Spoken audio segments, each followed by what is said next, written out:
Está todo mundo participando. CNED. A paz do Senhor, meus queridos irmãos. Aqui é a missionária Joane Bentes, conhecida como Tia Jo, e como professora de educação infantil cristã, quero te fazer um convite muito especial. No mês de março de 2025, de 13 a 16, acontecerá o nosso grande Congresso Nacional de Escola Dominical, 11º CNED, e eu vou estar lá contribuindo com uma plenária com a temática Alcançando a Geração Alfa para Cristo, com um seminário Métodos Criativos de Ensino para Classes Infantis. E também estaremos participando de um fórum Transformando as Nossas Crianças para a Eternidade. Acontecerá na nossa sede do Belém, em São Paulo, e você é o nosso convidado. Conheçamos e prossigamos em conhecer o Senhor. Juntos vamos nos capacitar para melhor servirmos as nossas crianças. Eu te encontro nos dias 13 a 16 de março. Suas inscrições podem ser feitas agora pelo nosso site www.cened.com.br. Não deixe para a última hora. Forme uma grande caravana do Ministério Infantil e venha. CPAD.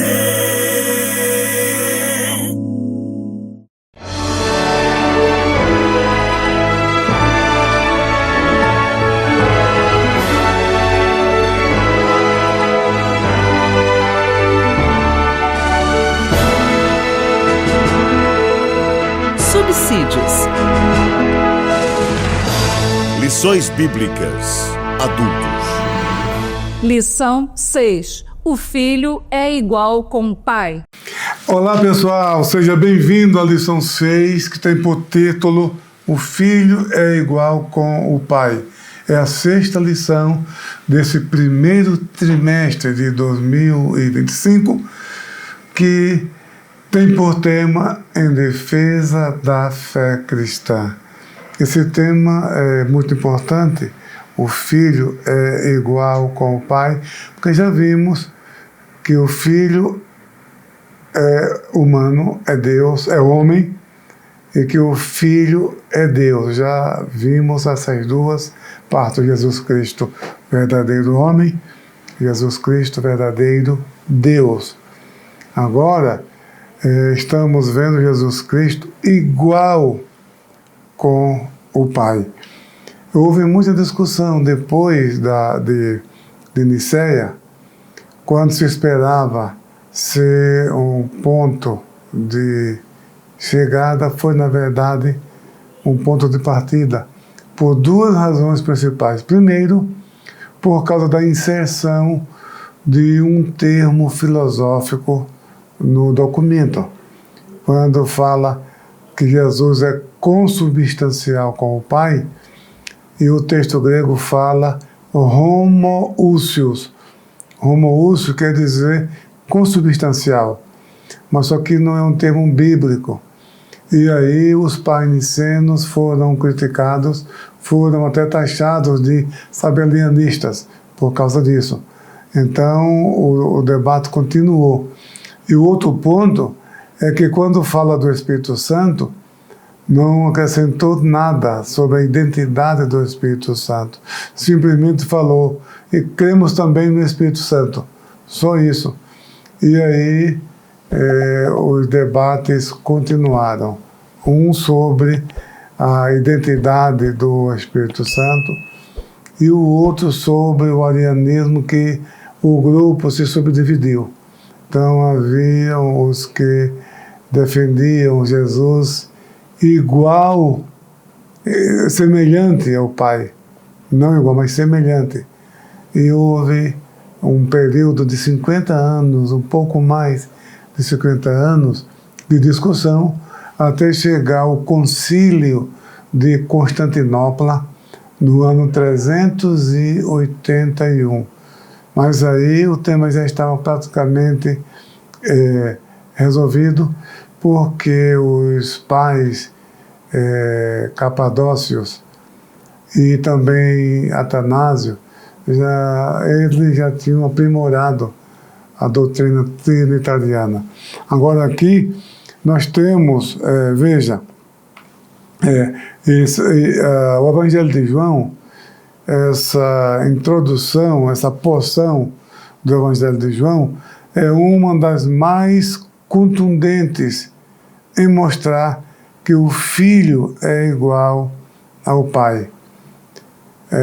Mas que perícope é essa? De que estamos falando? É só ver a revista aqui, a lição 6 da revista da Escola Dominical, que nós temos aqui o texto da leitura em classe, que fala do Evangelho de João, da passagem do capítulo 10 ao versículo 30 ao 38, onde começa essa perícope, essa porção, Jesus dizendo: eu e o Pai somos um. Então foi aí que surgiu, por causa dessa declaração, que surgiu o debate com as autoridades religiosas de Israel. Então, esse texto, essa porção do Evangelho de João, é uma das mais contundentes em mostrar que o Filho é igual ao Pai. Afirmar que Jesus é o Filho de Deus, mas não o próprio Deus, é uma contradição em si mesma. O embate de Jesus com os religiosos do Templo de Jerusalém revela essa verdade.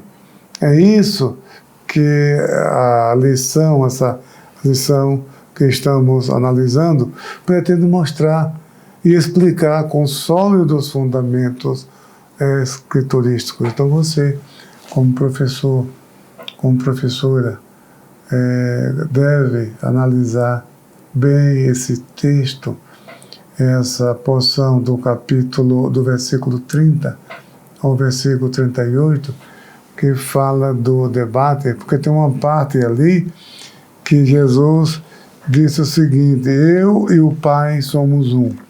Aí o que foi que houve? Aí eles pegaram em pedras para apedrejar Jesus. Aí Jesus disse: olha, eu tenho feito muitas boas obras procedentes de meu Pai. Por qual delas vocês me apedrejam?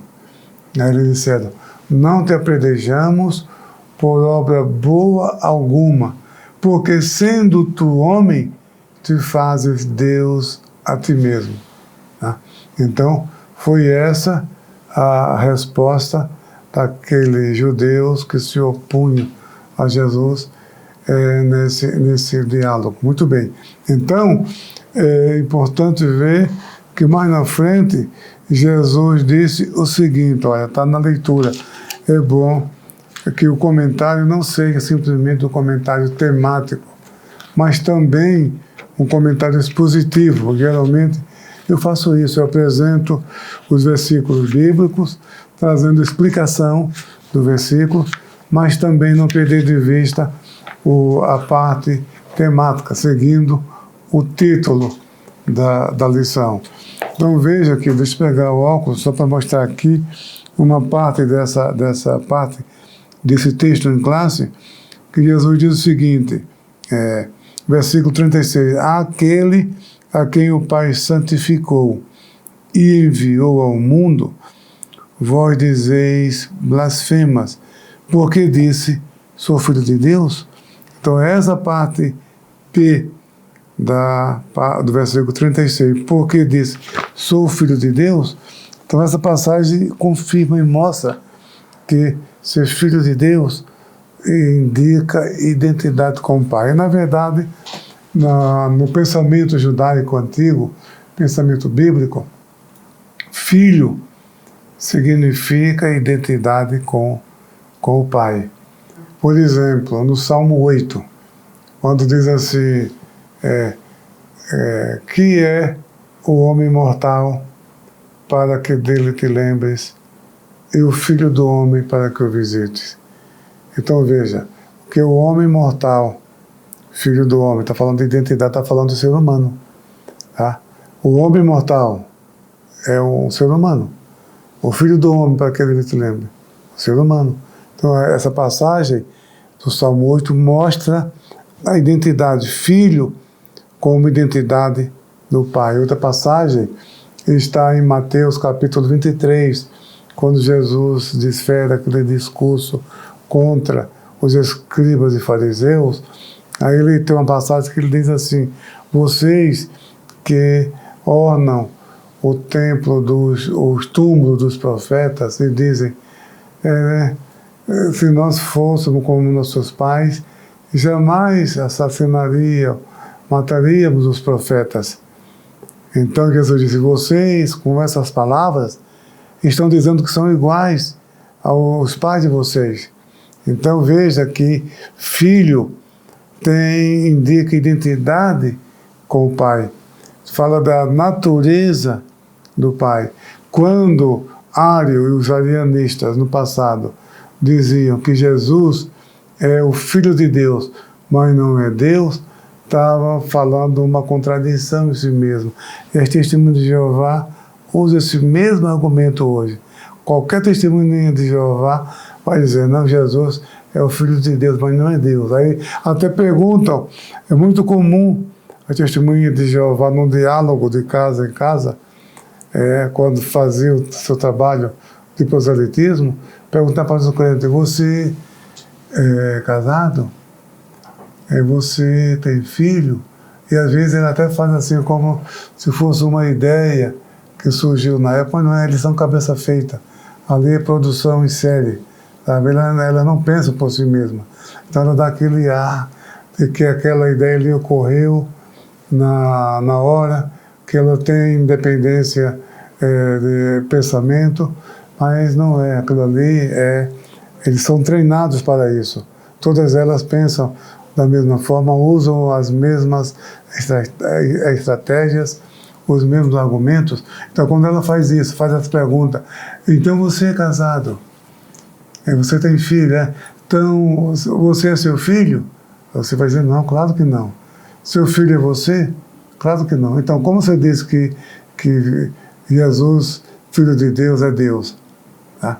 Mas só que isso aí é uma manipulação, isso aí é um argumento falso, um raciocínio falso, porque na divindade e também de seres humanos, filho diz respeito à mesma identidade, à mesma essência, mesma natureza, e não a mesma pessoa.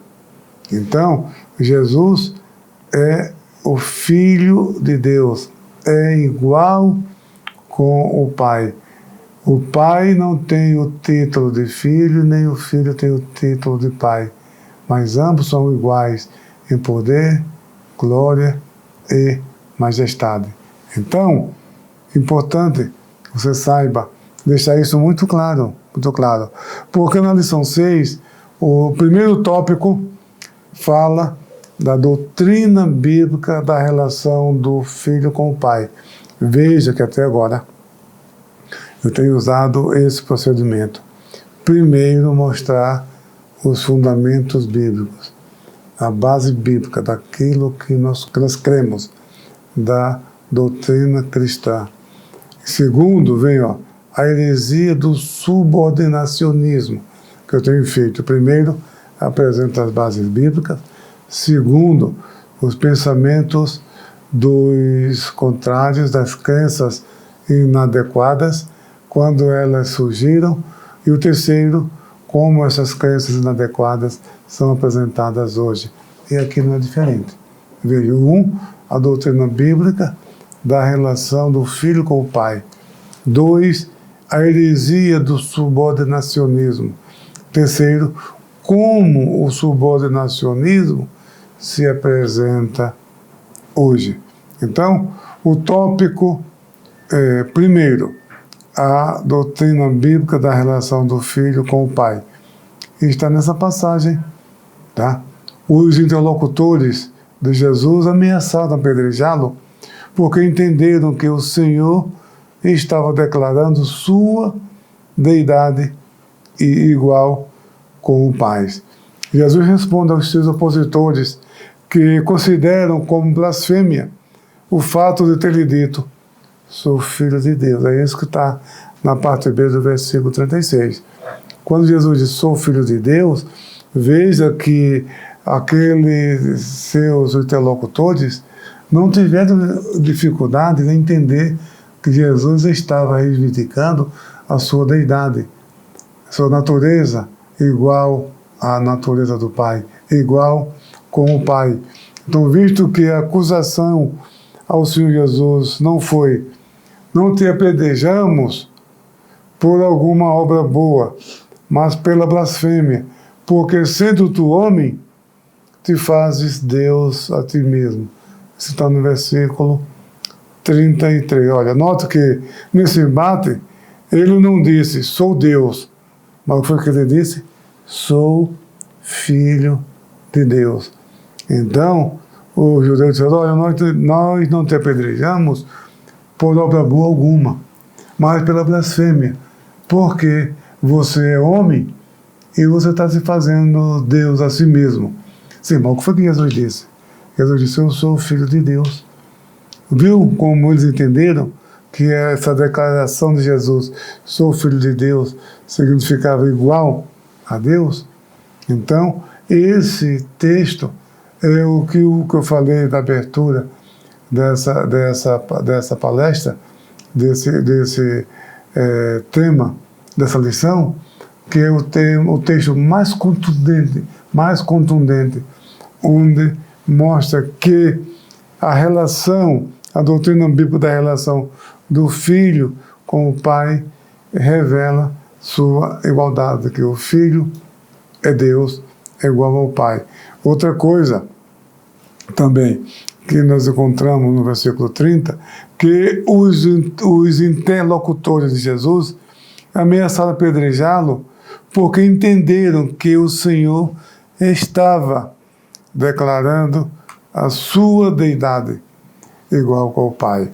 Outra coisa, o que a expressão filho unigênito significa? Há dois significados possíveis. A, único gerado. B, único do tipo. Então, os grupos religiosos unitaristas optam pela segunda opção. Aliás, pela primeira opção, único gerado. Eles querem dizer, portanto, que Jesus é criatura, que Jesus não é Deus, não é igual com o Pai, e que o termo unigênito, que aparece 9 vezes no Novo Testamento, e dessas 9 vezes, 5 vezes se refere a Jesus. 5 vezes. Uma se refere a Isaac como unigênito de Abraão, outra sobre o filho da viúva de Naim, Lucas, outro sobre a filha de Jairo, que Jesus ressuscitou. E aí demais, 5 no Evangelho, e a outra na epístola, a primeira epístola de João, capítulo 4, versículo 9, fala que Deus enviou o seu Filho unigênito para Salvador do mundo. E as outras são no Evangelho. Então, só que a palavra unigênito é monogenes na língua grega do Novo Testamento, no grego koiné.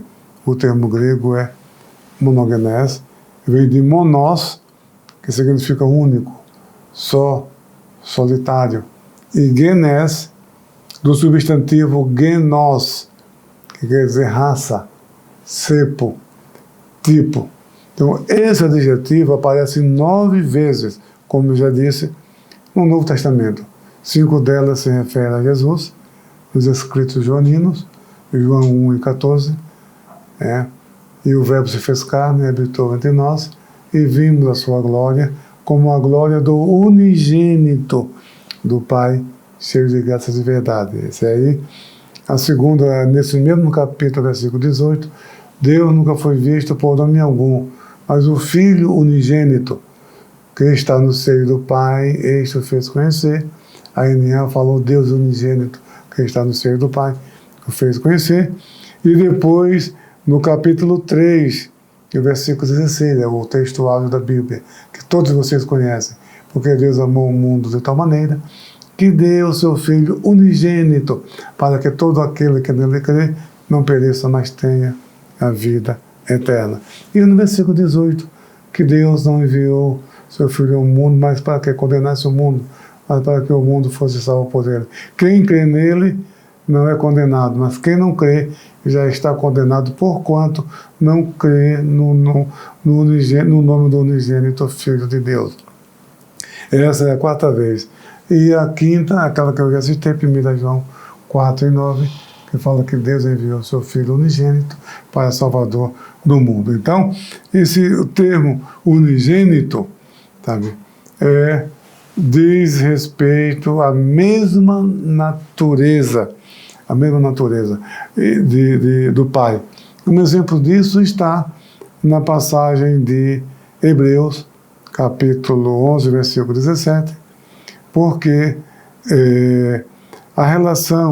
com relação a Isaac, como unigênito de Abraão. Abraão não teve mais filhos. Teve ou não teve? Claro que teve. Teve Ismael, com Agar, e com Quetura, quando ele ficou viúvo, se casou com Quetura, teve filhos com ela. Né?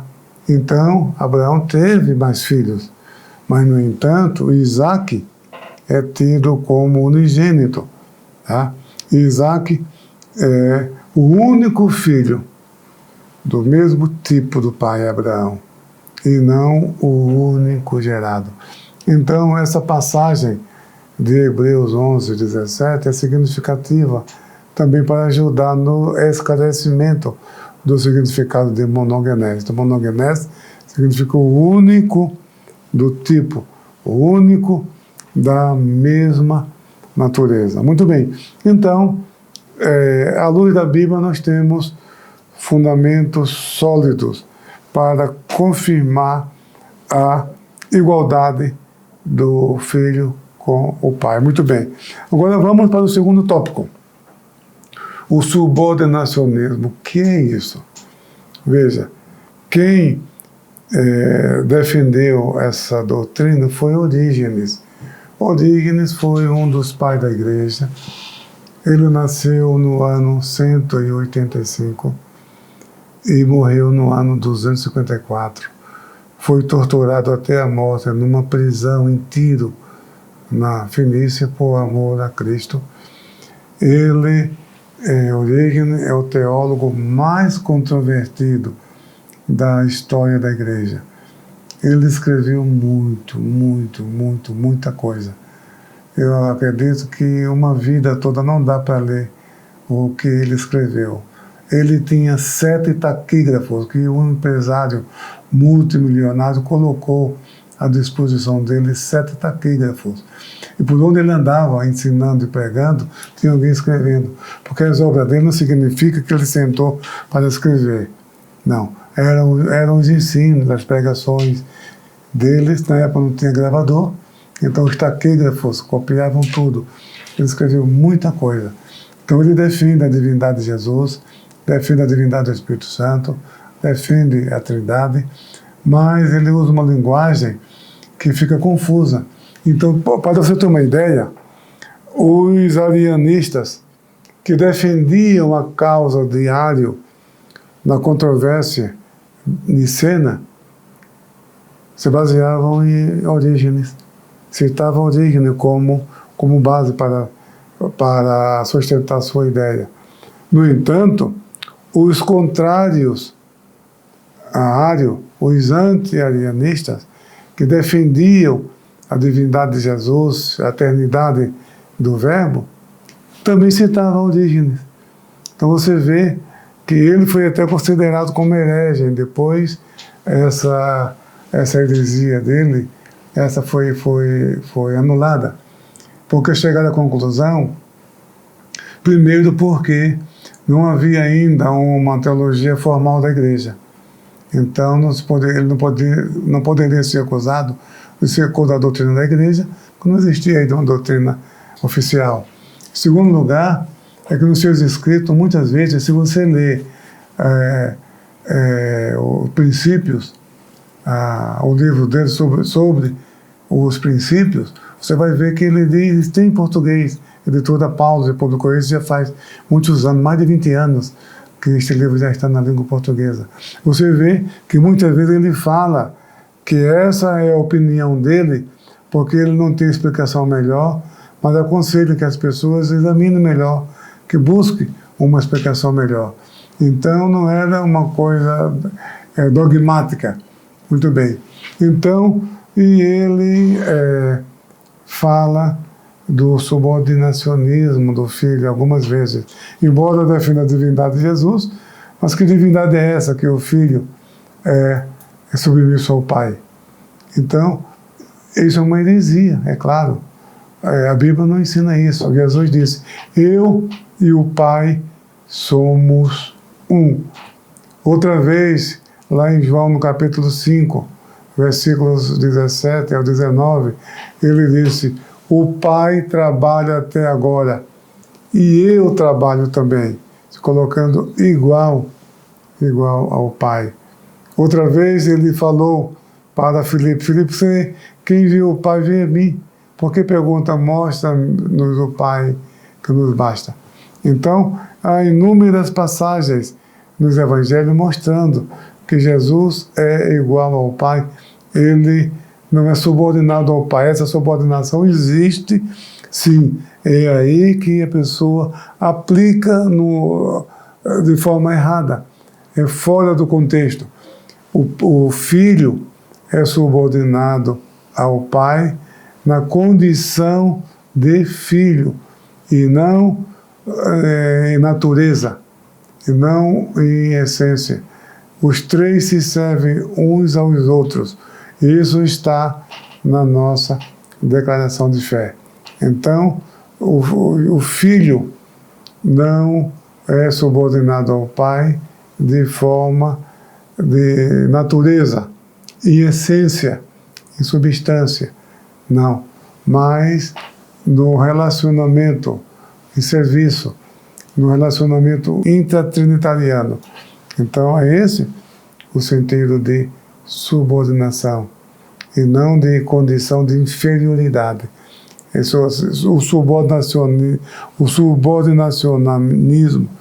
subordinacionismo do filho é no sentido de serviço, é no sentido de relação entre o Pai e o Espírito Santo.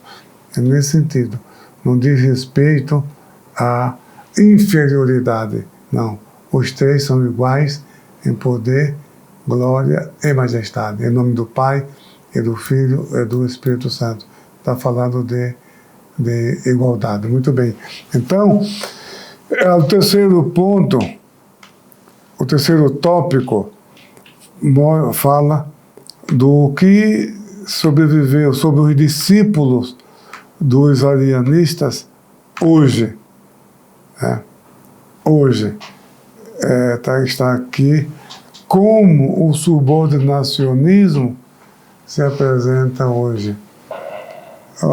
O representante mais conhecido do subordinacionismo na atualidade são os Testemunhos de Jeová, são os unitaristas.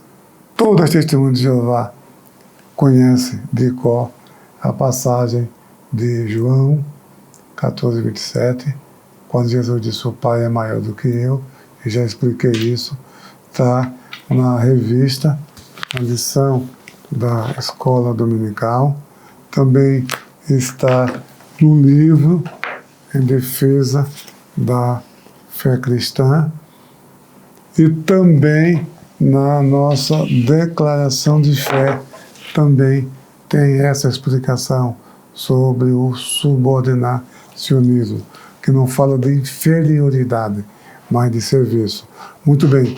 Então, A outra passagem que toda testemunha de Jeová conhece, está na ponta da língua, quando conversa com os crentes, é a passagem de 1 Coríntios, capítulo 15, e o versículo 28, quando diz que mesmo na eternidade, quando o reino foi entregue ao Pai, e o próprio Filho se sujeitará ao Pai, e como a testemunha de Jeová, amo esta passagem. É uma das passagens que as testemunhas de Jeová mais apreciam. E também era a passagem predileta de Ário e os seus legionários. Muito bem.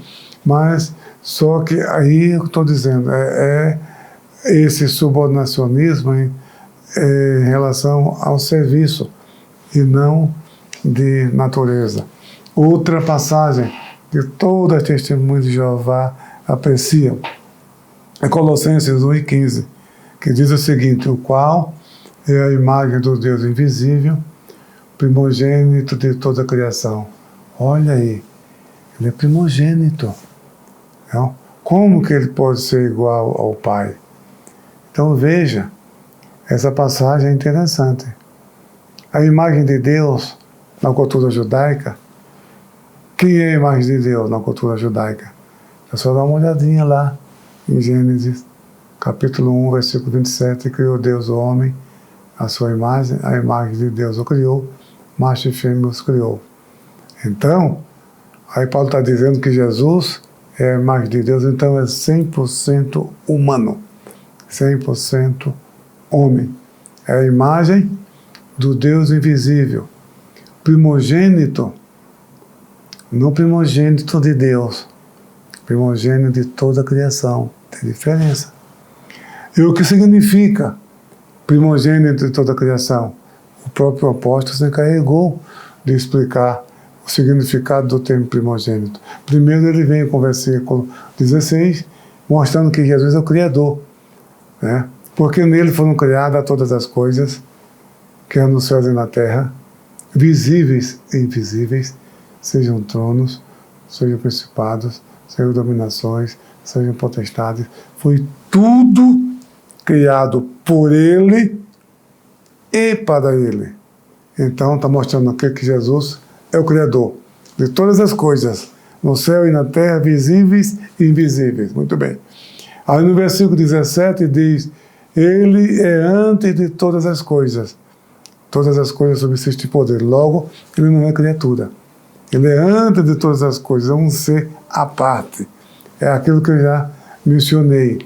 É um ser transcendente, ele transcende todas as coisas criadas. Aí no versículo 18 diz: ele é a cabeça do corpo da igreja, o princípio do primogênito dos mortos, para que em tudo tenha a preeminência.